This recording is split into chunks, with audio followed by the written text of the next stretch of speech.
হযরত শাহজালাল আন্তর্জাতিক বিমানবন্দরে এক দরবেশ বাবার আগমন করছে। আর ওই দরবেশ বাবাটা হইল আমার স্ক্রিনে দেখানো ওই ব্যক্তিটা।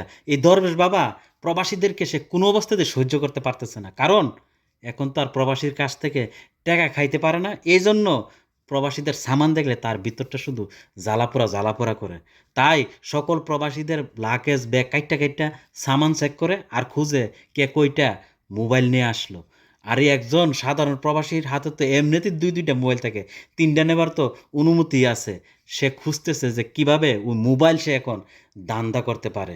আরে ওই দরবেশ বাবা, এগুলা প্রবাসীদের শরীরের ঘাম জড়ানো টাকায় কিনা। এটি তোদের মতন ওই দুর্নীতি কইরা টাকা কামানো না। দুর্নীতি কইরা প্রবাসীরা কখনো টাকা কামায় না, প্রবাসীরা সামানও দেশে নিয়া যায় না।